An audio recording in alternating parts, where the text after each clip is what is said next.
Hi, I'm Simone W. Johnson-Smith, and welcome to the Immigrant Experience in America. Are you a professional new to the United States and struggling to monetize the expertise you brought across the seas? Are you feeling misunderstood and out of touch because you're struggling to understand the unstated rules of the American culture? Each week, we'll take an in-depth look at the positive contributions immigrants are making to the American culture, marketplace, and life. Our intention is to serve as a bridge from your culture to the American culture, giving you a roadmap of tools and the language to understand the unstated rules of the American culture. Let's get started. Hello, listeners, and thank you for joining us again on another episode of the Immigrant Experience in America, where we amplify and humanize the experiences of immigrants in the United States and around the world. Today, we have another lovely guest for you. Her name is Adina Appelbaum. Welcome, Adina. Hi, Simone. Thank you so much for having me. I'm really honored to be here with you. Thank you for joining us on the show. I'm looking forward to our conversation. If you don't mind sharing a bit about your personal professional bio and just a bit about yourself. Absolutely. So my background is I'm an immigration attorney. I'm also a accredited financial counselor, and I do financial and business coaching. I have been working in immigrants' rights for basically my whole adult life, as long as I can remember. And that led me, I'm sure we'll touch on, to becoming an immigration lawyer, but the journey didn't stop there. And I got into the financial counseling work really just from personal experience when my husband, Mao, immigrated from Ecuador. And we struggled a lot with money and finances when he came to the U.S. and just found ourselves, feeling really alone in that area.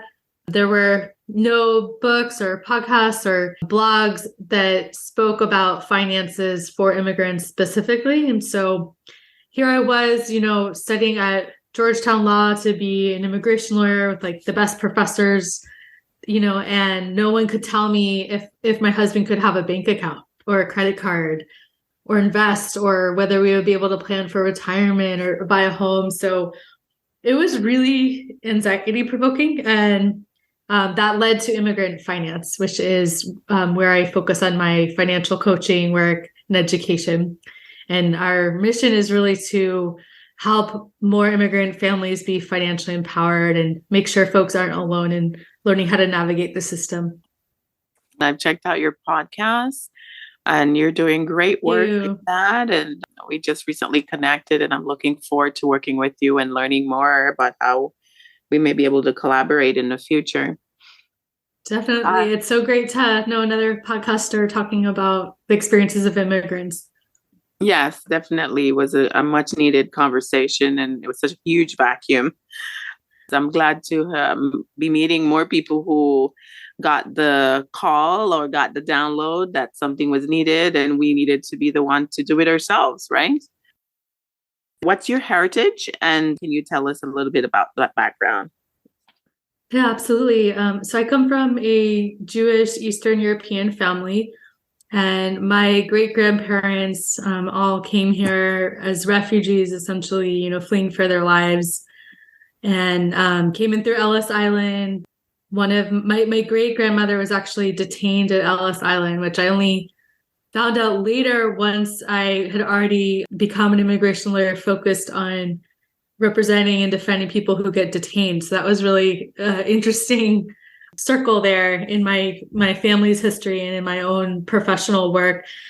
And yeah, that, I although I'm not an immigrant myself, I grew up hearing a lot from my parents and my grandparents about, always feeling different. I think they very much identified as, not fully fitting in the U.S. That was something I was very aware of growing up with, my blonde Christian neighbors who celebrated Christmas and, knowing I was a little different. So that was always something. And then that just led to me being very curious and interested about other cultures, and, was always drawn toward friends who are from immigrant families and learning about different foods and languages and all that. Okay, wonderful. If you don't mind me asking, which country in Eastern Europe? They're a whole mix, so we don't even know quite for sure, like every country, and the borders have changed so much, but we know it's generally there's people like what is now Poland, Romania, I think some of Ukraine too, Russia definitely, a little bit of Germany. Okay, so right around that region. The reason I asked Yeah. is I just connected with someone from Ukraine who came in when she was 21 and Wow. she was asking me to connect her with other of my guests who have Hmm. heritage or connection or immigrant stories related to that part of the world because she's trying to do a book with the shared experience of people from Eastern Europe who are now Wow. immigrants in the US. And with the numbers of refugees coming from the Ukraine, she's trying Hmm. to really support people coming in and how to adjust to the new culture and how to Yeah. figure themselves and adapt to the new country that they're now living in. So, yeah, we can talk offline if you Yeah. love to talk to her. But I connected two of my previous guests from one from Russia, one from Ukraine. And so think you guys would have a lot to share as she kind of does the research about, that immigrant journey. I'm sure I would have a lot to learn from her because, I didn't grow up knowing my great grandparents were the ones from that culture. So it would be really interesting to learn more. Yes. So we talked a little bit a few days ago when we met about did you actually change the name of your podcast from Immigrant Finance to now a new name? Would you like to share that? Yes. Yeah, absolutely. So it's now called the Business of Purpose podcast. I'm still playing around with it a little bit. It's been very much in the creative process, but I've had a podcast for over 2 years now. I started it in December 2020 and I called it the Immigrant Finance Podcast. And for anyone looking for resources on finances for immigrants, the first 141 episodes are all about specifically financial education for immigrant families. And then beyond that, still talking about those issues, but also talking about things like purpose and, finding out and discovering what you're really meant to do and building businesses based off that. And, financial empowerment is a huge part of that too. So it's broadening a bit. Yes. And so that's why I reached out to you because I came across your podcast and really loved the content that you were sharing, that there's actually somebody who's like in that niche of immigrant finance, right? I do a little bit of like a lot as it relates to the immigrant experience Mm-hmm. across the board, but I was very happy to see that you actually was in that niche of immigrant finance there. So there's lots of interviews on her podcast, folks. If you'd like to go on over and check out some of the episodes, there's lots of information there for you to learn. I'm wondering, what was the experience of your family over the years? Do you remember? Well, all you know then is the Mm-hmm. United States because you were born here. But what Yeah. was it like for your parents? Did they share stories about how they adjusted to the new world and, coming through Ellis Island? My gosh, that must have been amazing stories that they were sharing. Yeah, there's a lot of amazing stories. And thank you again so much for sharing the podcast. I really appreciate that. Yeah, so it was both me and my parents were born here. It was my grandparents too. So it was my great grandparents were the ones who immigrated. So a lot of the stories are just about, having family members from other countries around. I mean, my dad remembers his grandma. She literally would like house recently arriving, I guess at the time, under today's world, we would call asylum seekers or refugees or maybe even undocumented people. At the time, they didn't really have those terms as much, but we'd have family coming and she had this 1 bedroom apartment and she would just take in anybody. She was very generous who needed a place to stay. So he remembers that growing up. My mom remembers her great grandmother having like a really heavy accent. They would speak Yiddish a lot. They were like very afraid of Russia. They never wanted to go back. And I think that I actually asked my aunt and mom this recently, like, did you even really realize you all were part of an immigrant culture. And they didn't, because at the time they grew up in the DC area, communities were so separated. So like everyone they knew was in that situation, and they didn't know they were really different until their adult lives. We're used to growing up with family members speaking different languages and having heavy accents and eating the foods they ate. Very family oriented, just like many immigrant cultures. A lot of focus on food and family and strong values and education and working hard. And another full circle thing, I think, tied to my great-grandparents and grandparents' immigrant experience is they all had little small businesses. That's how they survived in this country. They came here with nothing. They were extremely poor. And they had like little grocery shops or, and things like that. My great-grandmother, I know, had a small little candy shop or something like that. And they lived upstairs.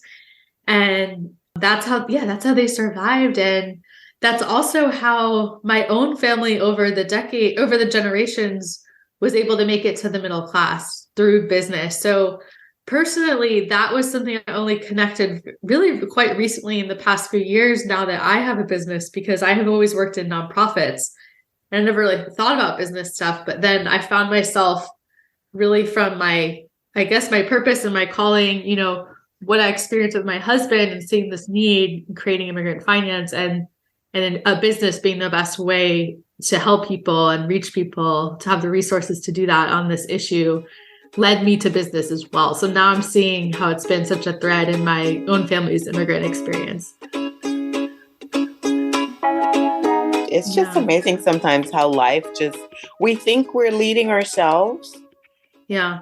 But the older we get and the pieces starting to come together, it seems like we almost like our lives are already decided or determined. Yeah. Even though we think we're making choices. It's so weird. I mean, I've been fighting for detained immigrants for like almost 10 years. And I found that out after. It's amazing.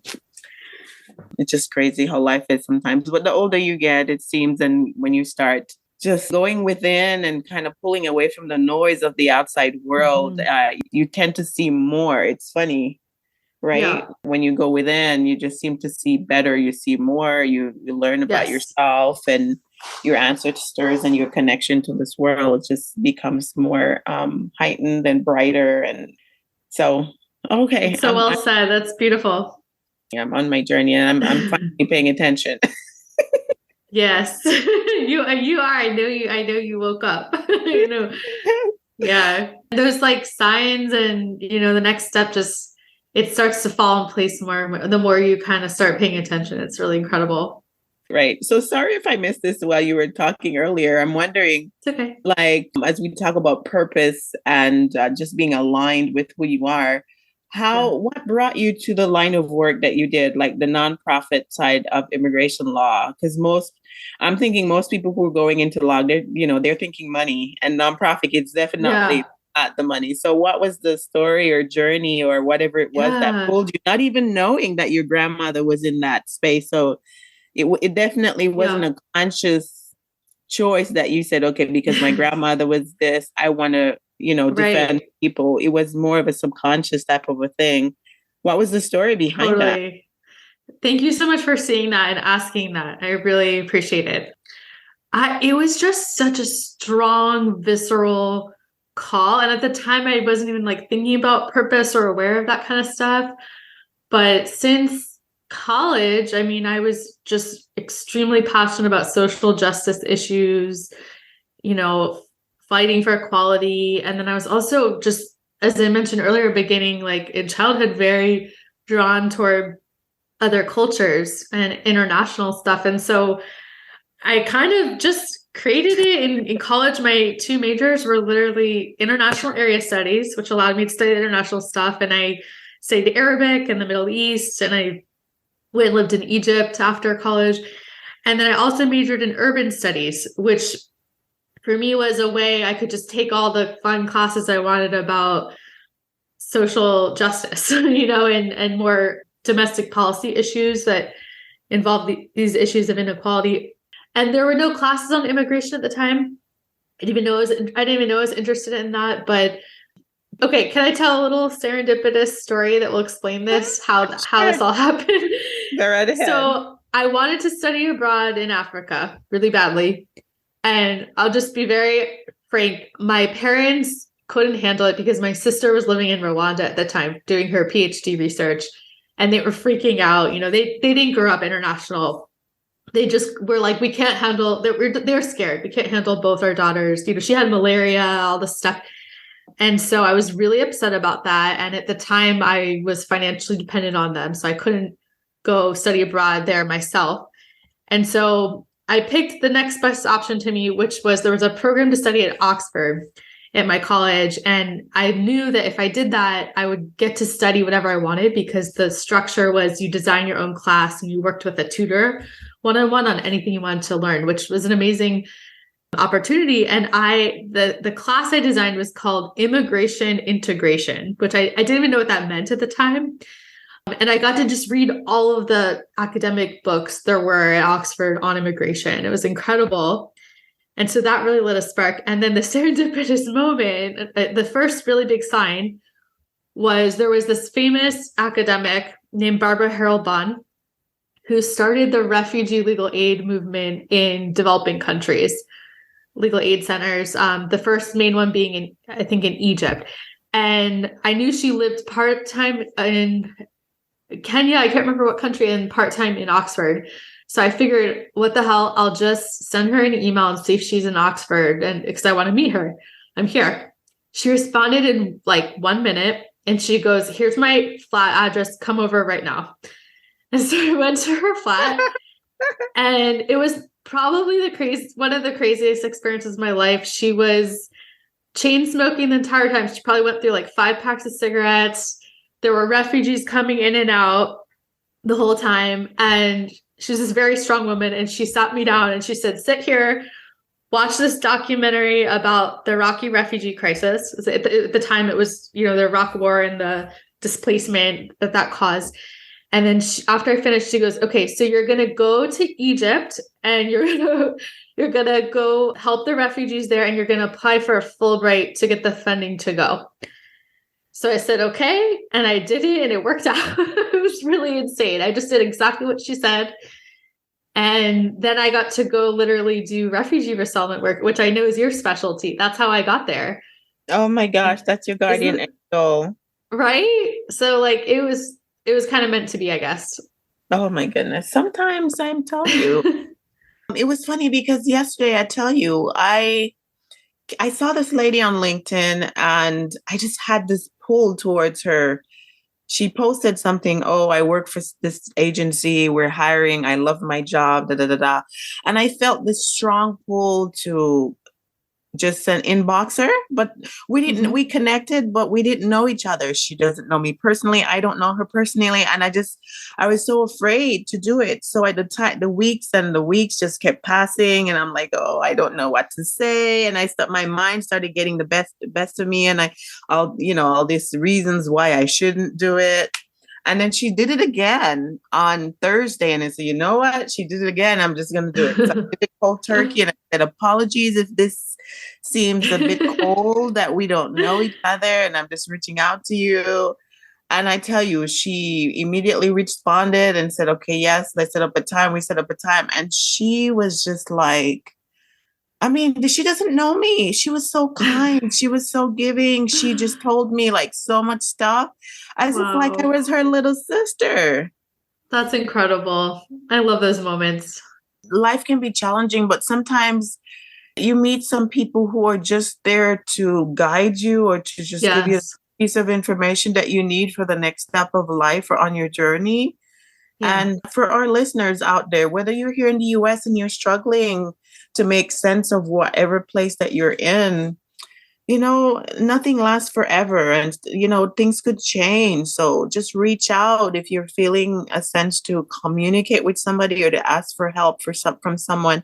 You just never know. It could be you feel led to go somewhere, and you just never know. Going there might be the path that brings you in alignment to just cross path with somebody. And so life is an inside job. I'm just kind of really like, it's an inside job. Just go within and really just kind of listen. And there's so much noise in this country from the media, pop culture, and everybody telling you how your life is supposed to be.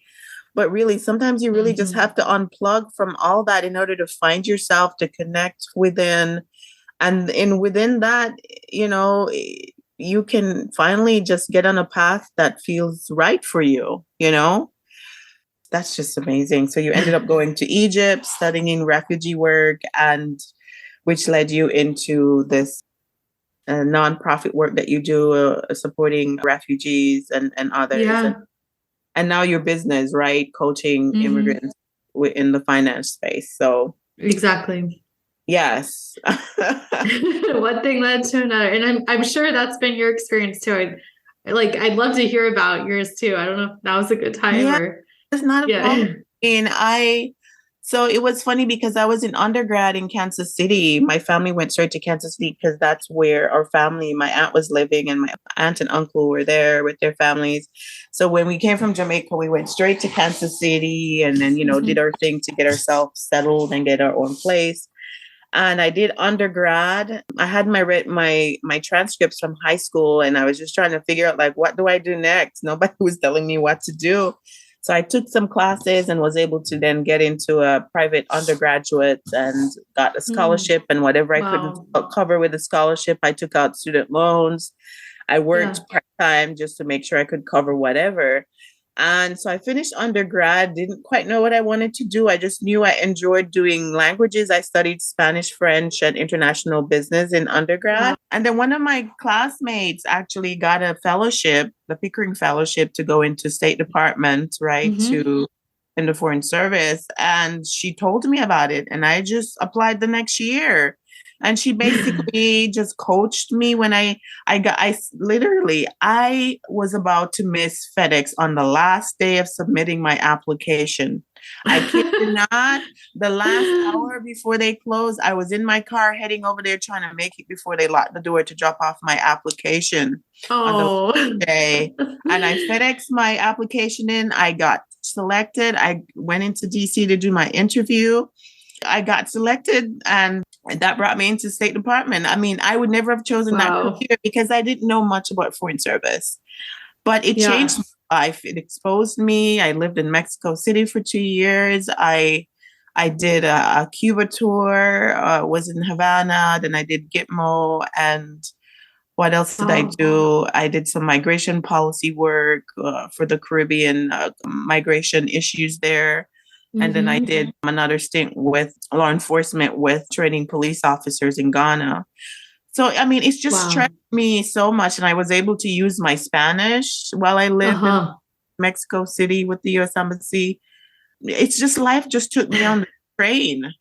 And it sounds like it was meant to be as well. From your friend being like, here's the path.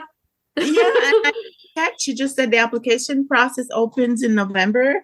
I applied and I literally almost missed it. I remember till this day clear as it was yesterday, rushing to FedEx. I couldn't send it regular mail because it was already too late. I had to FedEx it to get it there on time. And I did, and I made the list. I got in the door. I guess it was meant to be, and which brought me into my, so I did finish my time with Department of State. I couldn't have written it myself, right? You should write a book. I think about it. But life has taken me on such an interesting journey. This little girl, born and raised on a small island in Jamaica, I don't think I had that dream when I was on the small island, but I think my parents making the decision to move here. My dad gave up his business, very thriving security business, and moved here to the US, and has my world changed completely. Oh my gosh. And so I wouldn't have done it any other way. There were very challenging seasons that I went through. I can tell you, being away from trying to understand the culture and with people's behaviors, biases that I had to deal with. And the thing about being an immigrant, when you're new to an environment, you're not really keen to some of the biases that you're walking into. And you come in just so naive. And I tell you, I have felt a lot of pain and disappointment just dealing with people when you realize what you're dealing with. Yeah. But I've grown from it, and I'm a much better person today for having gone through some of those challenges, and it's made me a stronger person. And hence why I'm here doing this podcast, because I feel like my life has shown me so much. I could not have not done this, if you understand what I mean. Yes, I know what you mean. It wasn't even something you had a choice. Yeah, no, because it literally haunted me for like more than 5 years. I had the book idea, then I wouldn't do it. Then it just kept haunting me at night. Then it turned into a podcast, and I was like, okay, well, maybe I can do this. At least I don't have to be on camera. I'll just have to have a conversation. That's exactly what happened with me with Immigrant Finance. I mean, I can't describe the emotion. Like, it was almost like anger, but it wasn't anger. I was just so incredibly frustrated creatively because I knew I had such a bigger impact to make, and it was like bursting out of me. Yeah, I know you know what I'm talking about. Yes. You've gone through that, and I just it was all I could think about. And I mean, I had started as a blog in 2018, but I started it really as the coaching and the courses I do and working with actual people really on my maternity leave. Like, here I was with a little baby, and every second she was sleeping, if I wasn't taking my nap or cleaning up, and dealing with all the baby stuff, I was doing that because it was like, there was nothing, I couldn't stop myself. It was just such a magnet, Yeah, you had to do it. And had to. Yes. And so, I mean, and I knew nothing about podcasting, but boy, I've discovered a whole new world and love. And there's so many pieces of it now that I want to branch out into doing this and doing that. And so, yeah, it's just like, I need a few more hands, like at least 10 more to be able to do all the stuff flowing through me. But in time, we will work it out one step at a time. It'll happen. Yes, absolutely. So I'm wondering, through your journey with the line of work that you do, have you been able to show up as your authentic self? And, with the refugees or other immigrants that you deal with, do you find that they're able to show up as their authentic self and bring the value that they bring from where they come? In terms of the immigration law work or the financial education work, or both? Well, just in general in their lives. Yeah. You hear them talking about having to live in the shadows, or do they feel like they have to kind of morph into somebody else, or, they can't really show up as themselves and just say, okay, this is what I bring from where I come from, or do they have to hide who they really are? That's such an interesting question.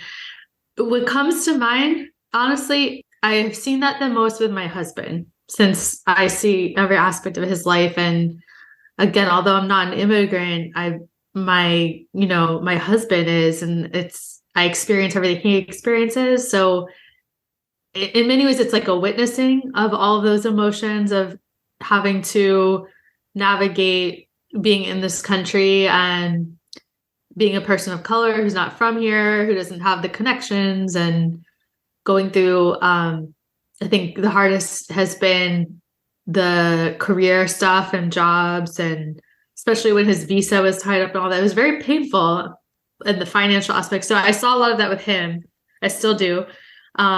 With my immigration law work, I do really basically what I call emergency room work in the immigration world. So I literally work with people who are detained by ICE getting deported. And so it's such an urgent situation. There's not a lot of room to get into that, but I see how the dehumanizing system impacts people. And I also see the strength and resiliency. I know that sounds cheesy, but in the worst and scariest of times, I mean, one of my favorite clients, he has had horrible things happen to him throughout his life and was detained off and on for years, separated from his family, his children. And it was very difficult for him. He, very, very traumatic situation. And there were moments where he couldn't eat and he lost all this weight being in detention because he was so depressed. But he would say to me, they can't take away my humanity, right? Like they can't, like at the end of the day, they can take away my liberty, everything, but my values and who I am, like no one can take that away. So it's in those moments where I have really seen that the humanity and strength that people have, that immigrants have in these really dire circumstances. And then I'll just add to in the financial work, that's been really interesting because I work with people who, there a lot of times there's nothing that can be done in the immigration system. And they may be undocumented or they may be waiting for something. With finances, the sky is the limit. Finances and business, they can do everything, right? There's always a way with finances and business, no matter your immigration situation. And so I see the hope come back for people in that work. And I see them start to realize all these barriers they've faced, and the mindset traps that the society puts on immigrants. People can start to take ownership and control of it and be like, I can do this. Like I can, even if I'm undocumented, I can invest and build wealth and start a business and make money and support my family and like take my power back. You know what I mean? Yeah. I don't know if that answers your question. Right. That resiliency is still there. I guess the hope stays alive, right? Can you talk a bit about like some of the trainings that you offer and what are the results that you're getting from working with your folks over the last year or two or plus that you've been working with the Immigrant Finance? Yeah, absolutely. So in terms of like the financial aspects, the number one thing that people come to us for that we help with is helping them start participating and investing in the stock market, because a lot of immigrants have been told they can't, and they can actually. So it's incredible because we see people go from, living paycheck to paycheck, having some debt even, or maybe they have savings, but they're really stuck. They have no way to grow their money, and they have no way to make their money start working for them.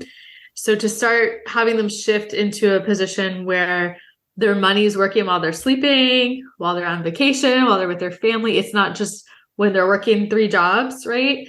That just changes everything, because this country, as you and I both know, economically often puts immigrants in a position where they are a source of labor, right, for this country, a source of cheap labor often, and their rights are not respected. And so folks have to work a lot. And there's this really amazing work ethic, right, that I grew up with seeing in my own family, and so many immigrant families have to offer, and it's incredible.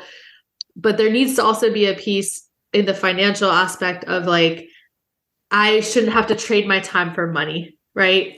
This is the only way to make money. Like my money can work for me, and I can be part of the American dream where my money's working for me, whether it's investing in the stock market or in real estate or in a business I start. So that's really the results. The transformation we focus on is helping people shift to that, where they're in a position where they're building wealth essentially through those ways of investing in the stock market, real estate, starting businesses, plus of course all the managing money and learning how to like budget and build a credit score and all those kinds of things, emergency funds.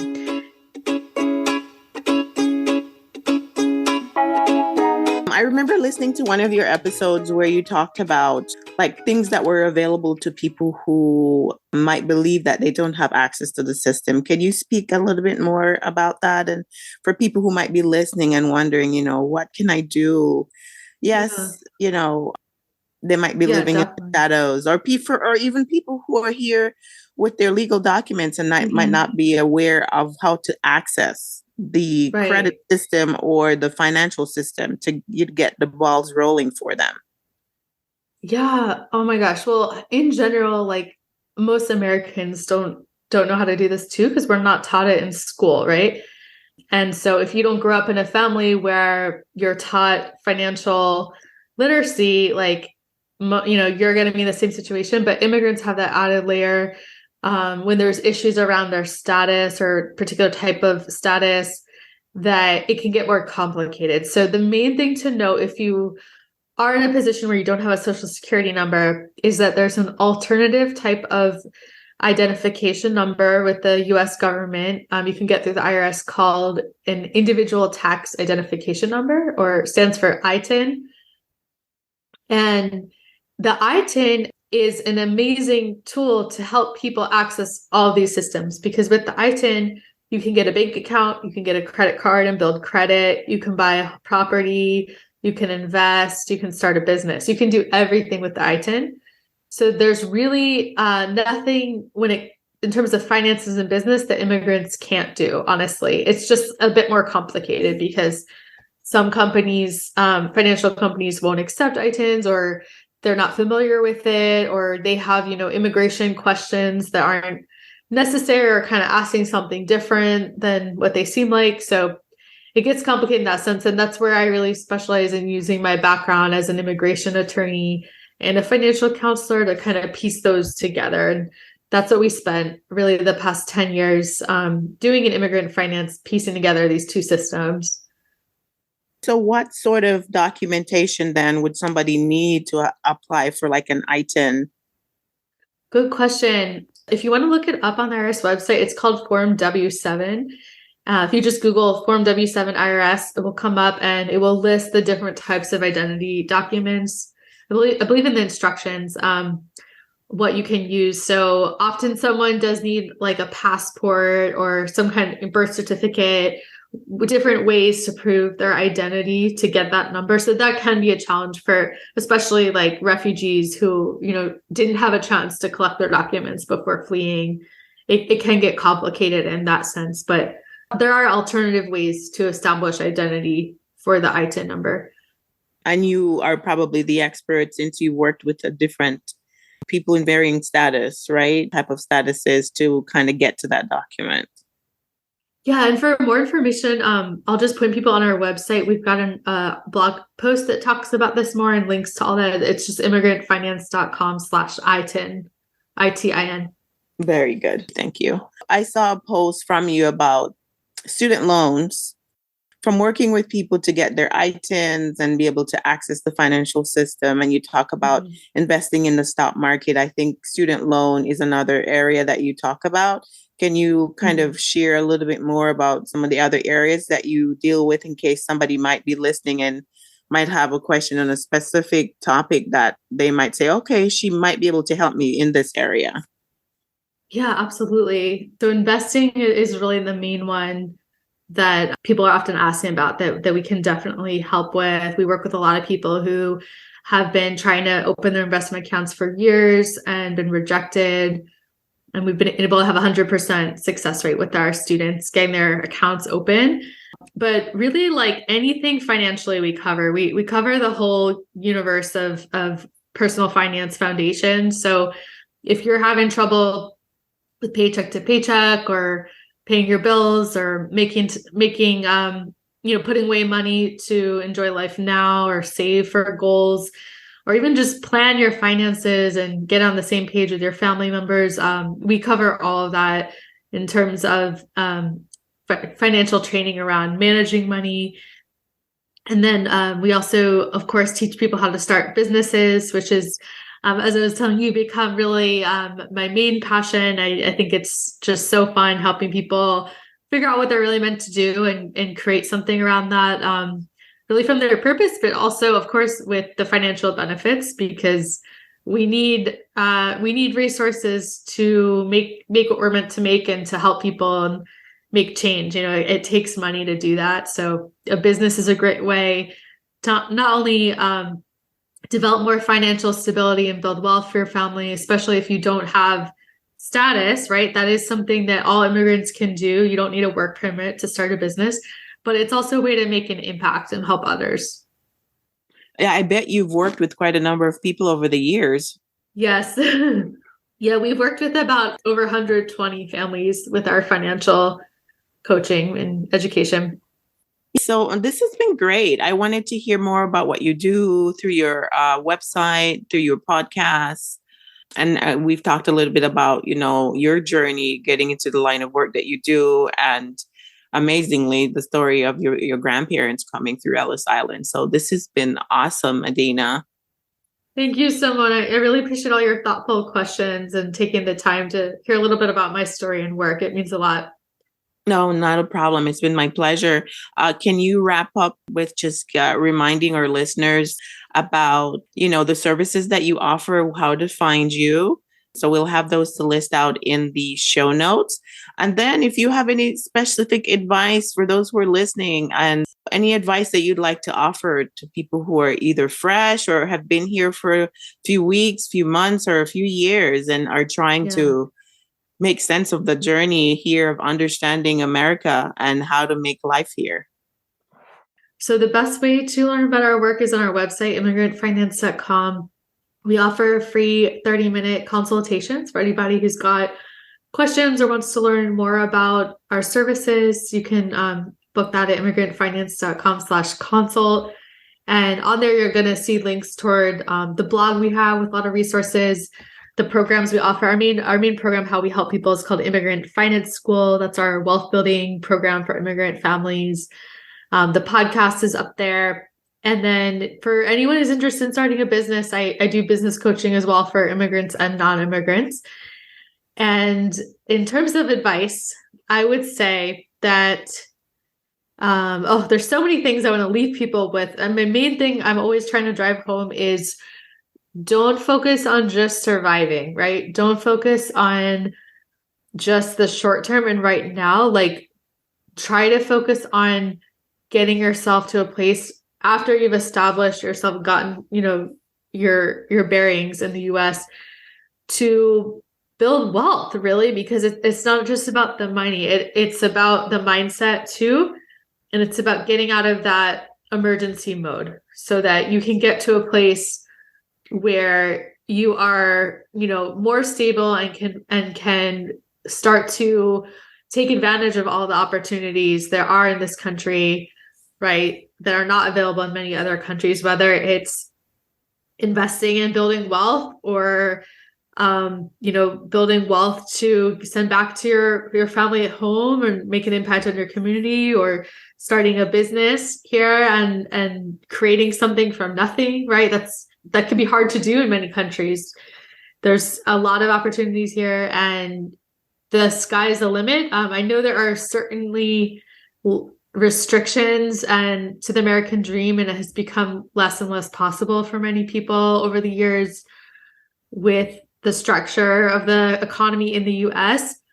But I always want people to know that there is a way to do that. I can tell you because I've worked now with so many immigrants, including undocumented immigrants, who within 1 year have gone from, getting paid under the table, less than minimum wage, really struggling, to getting their finances together and starting a business and increasing income and using that to propel their family forward and make an impact on their communities, right? Like, I'm thinking about, I love the story of my student Yasmin, who went from working at Subway, right, with 3 kids, struggling financially, facing medical debt, being told by everyone she talked to, every financial advisor, that she was not allowed to invest, to now she has a business doing very well. She was able to hire her brother, who was in a terrible situation. She was able to buy her dad a new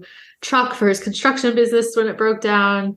She has more time with her kids. She's able to invest and max out her retirement accounts and her children's educational investment. So it changes everything. That's why I'm so excited about finances and business, is like, it's not just about the money. It's like how your life changes for you and your family, so you can have what you're meant to have and help the people that you're meant to help. That's an amazing story. Thank you for adding that in. It really does put a visual on it to see someone move from one place of struggle to having more time freedom and being able to bless others in their circle, right? That's just amazing. That's amazing. That's the power of being able to earn more and using money for its right purpose, right? Exactly. So this has been awesome. I wish I could continue to chat with you some more, but I want to be respectful of your time and your family. And thank you so much for your time. Great. Thank you for having me. This was an honor.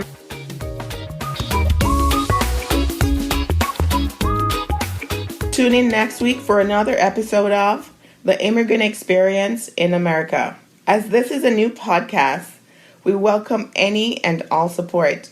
If you have not done so already, subscribe on the Apple Podcast app, Google Podcast app, Spotify, Stitcher, or wherever you listen. You can also support us by completing a 5-star rating and review and sharing our podcast with your friends, family, and circle of influence.